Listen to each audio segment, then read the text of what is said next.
कहते हैं आध्यात्म की शरण में जन्म मरण का समाधान है।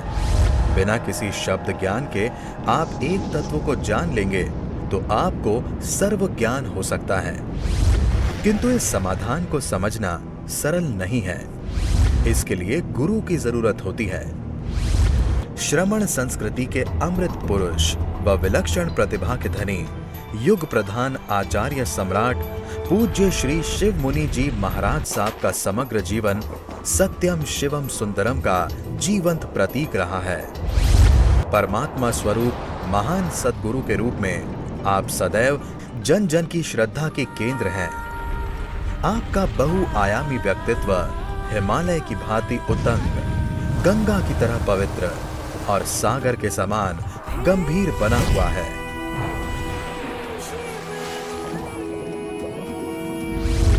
प्यारी गुरुवाणी है, बड़ी ही सुहानी है। अरिहंताना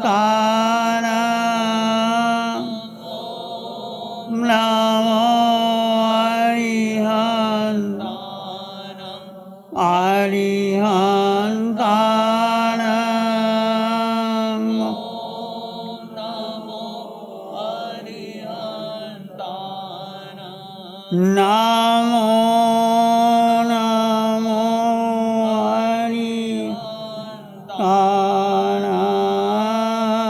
नमो नमो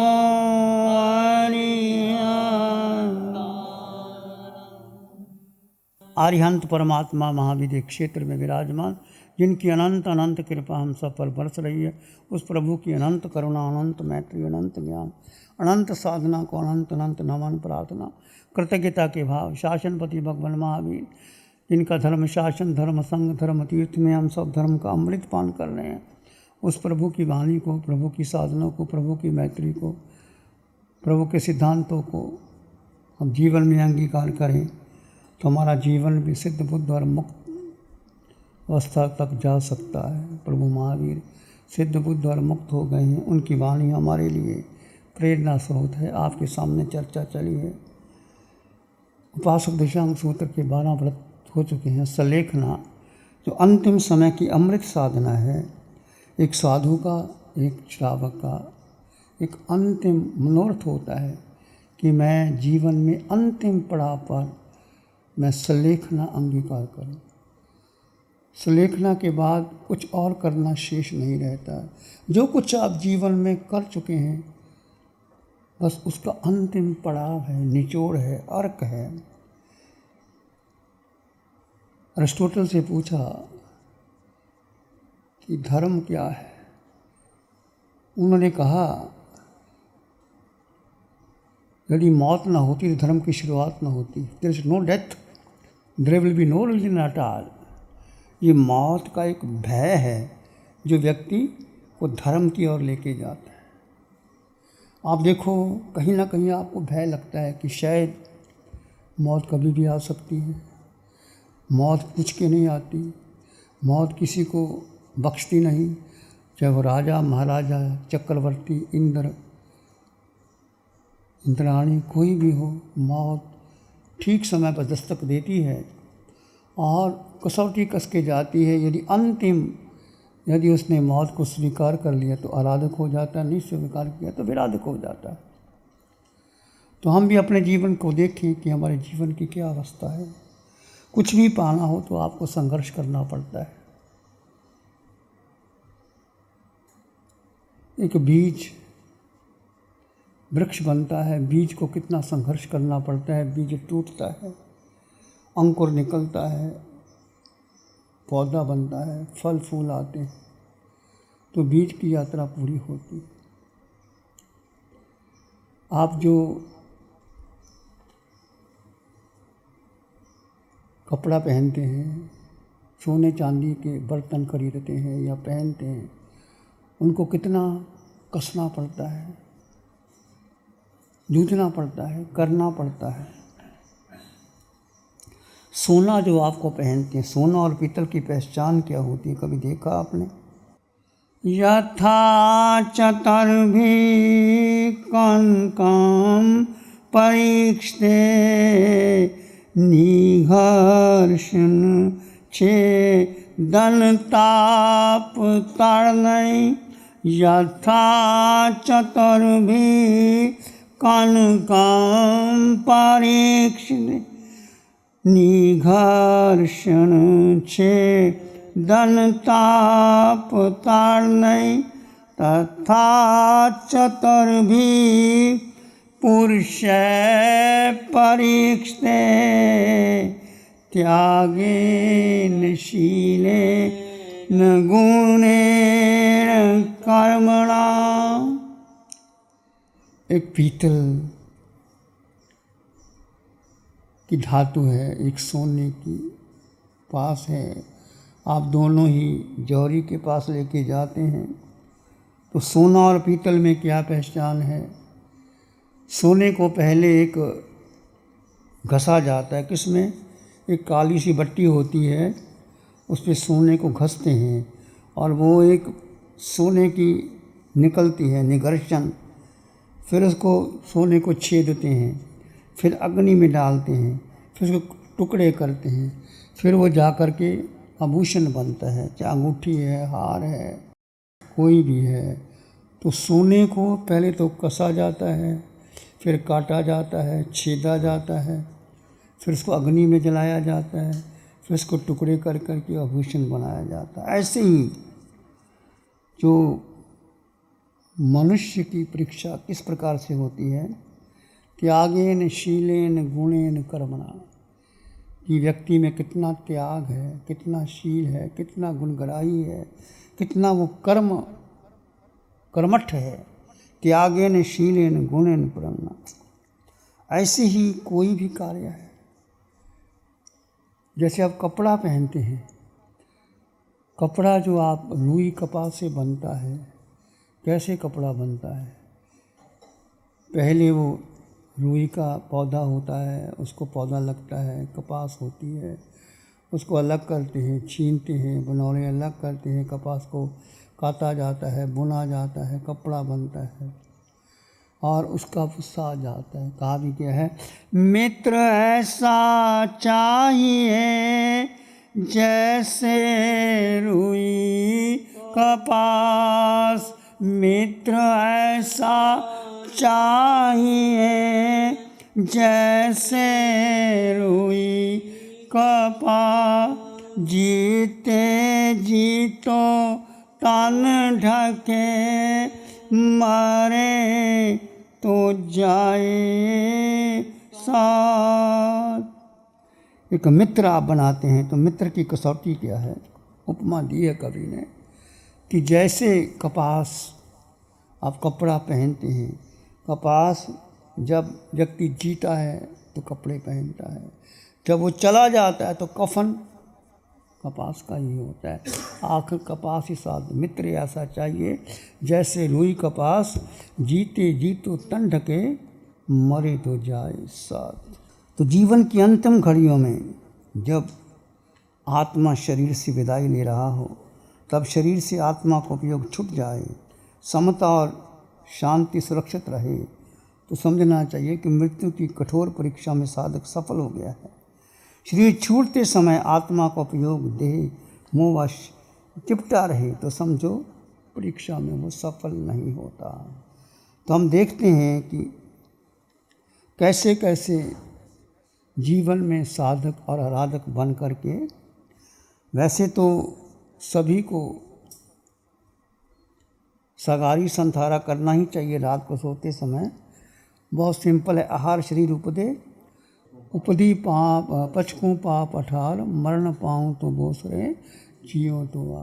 मतलब रात को सोते समय आहार शरीर जो आपकी उपदी समान इकट्ठा है और उसको छोड़ करके 18 पापों का त्याग करके, मैं यदि रात्रि में मेरी मृत्यु आ जाए तो मैं उसका स्वीकार करता हूँ, नहीं आए तो मैं सुबह उठ करके पालन करता हूँ। ये सगारी संसारा आप किसी को भी जब कोई ऐसी संकट की घड़ी हो तो आप देख सकते हैं। तो हम देखते हैं कैसे जीवन में व्यक्ति कैसे साधक बनता है और कैसे विराधक बन जाता है, कैसे विराधक होता है वो साधक बन जाता है। ज्ञाता धर्म कथांग सूत्र के अंदर आता है कि नंदन मणिहार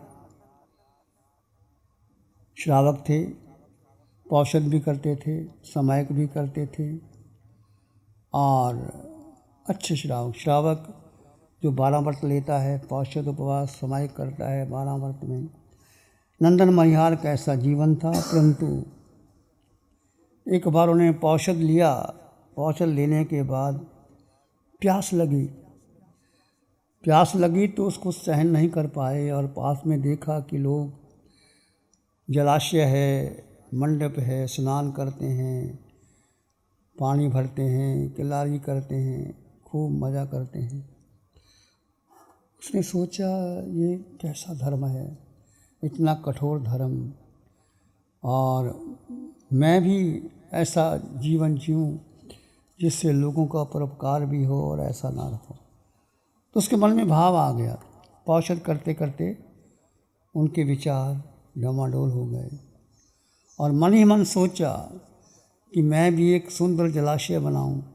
उस समय बावड़ी कहते थे, आजकल जलाशय कहो, स्विमिंग पूल कहो, जहाँ की अमोद प्रमोद के सब साधन होते हैं, लोग जाते हैं, स्नान करते हैं, मनोरंजन का साधन करते हैं, जाते हैं आते हैं। तो ऐसी मैं बावड़ी बनाऊं, सब लोग आएँ जाएं और देखें। तो कहते हैं कि अंतिम समय उनका ऐसा आया कि वो श्रावक था और उन्होंने एक बावड़ी बनाई, सुंदर बावड़ी बनाई, जलाशय बनाया, लोग आते हैं जाते हैं और विचार करते हैं, मनोरंजन का साधन बन गया। तो वो बहुत खुश होता है कि लोग आते हैं जाते हैं, प्रशंसा करते हैं।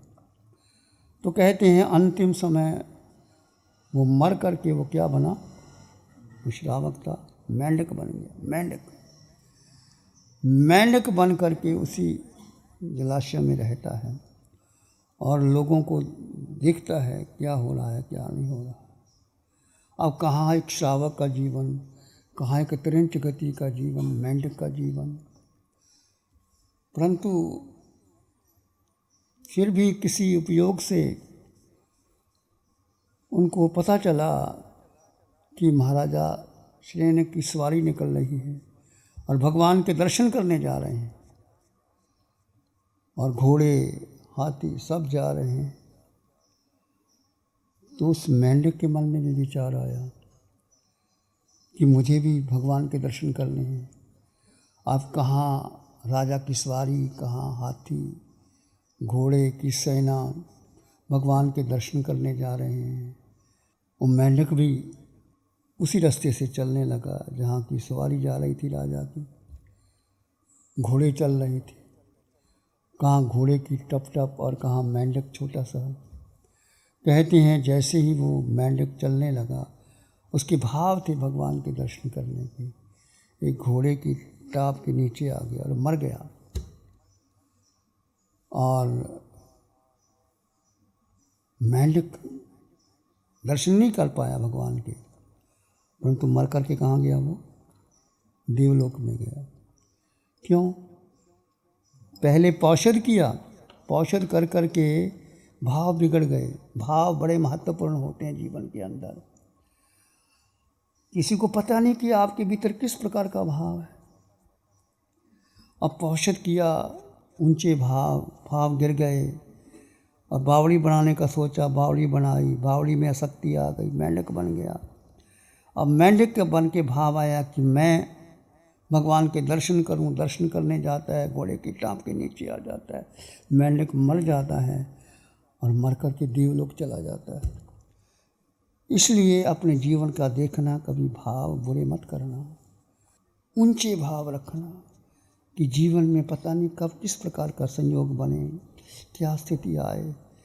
तो मैं अपने जीवन में किसी का बुरा ना कर सकूं, भला करूं, किसी के मंगल, मैत्री से मंगल कामना करूं, किसी का उपयोग हो सके तो उपयोग करते रहना। ऐसे ही सारे जीवन का लोखा करने मनुष्य मृत्यु के समय पता चलता है किसका जीवन कैसे बीतता है।